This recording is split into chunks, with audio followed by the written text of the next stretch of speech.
আমরা তিন ভাই তিন ভাগে কোরবানি দেই। এক ভাইয়ের অবস্থা ভালো, তাই সে বেশিরভাগ টাকা দেয়, আর আমরা অল্প কিছু পরিমাণ শরিক হই। তাহলে কি আমাদের কোরবানি আদায় হবে কিনা? এটা একটা গুরুত্বপূর্ণ প্রশ্ন। কোরবানি দেওয়ার ক্ষেত্রে বিশেষ করে যখন ভাই ব্রাদাররা মিলে কোরবানি দেন, তখন এরকম পরিস্থিতি তৈরি হয়। একটা গরুর দাম ধরুন 70,000 টাকা, তো এক ভাই তার উপার্জন অনেক কম, সেজন্য সে 5,000 টাকা দিস, আর বাকি টাকা যেটা আছে সেটা হয়তো বাকি ভাইরা দিস। কোরবানি হবে কিনা? উত্তর হলো কারোর কোরবানি হবে না। কোরবানিতে যে কোনো একটা পূর্ণ অংশ নিতে হবে, 7 ভাগের একটা পরিপূর্ণ অংশ, 7 ভাগের 1 ভাগ, 7 ভাগের 2 ভাগ, 3 ভাগ, 4 ভাগ, সর্বনিম্ন 1 ভাগ নিতে হবে।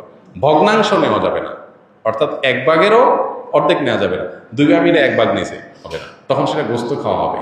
পশু জবাই হয়ে গেছে সেই পদ্ধতিতে, গোস্ত খাওয়া হবে, কিন্তু কোরবানি হবে না। কোরবানি বিশুদ্ধ হইতে হলে প্রত্যেককে পূর্ণাঙ্গ একটা ভাগ নিতে হবে। হ্যাঁ, এখন এমন হতে পারে যে এক ভাইকে আল্লাহ আর্থিক সচ্ছলতা দিয়েছেন, বাকিদেরকে দেন নাই, তো কি হবে?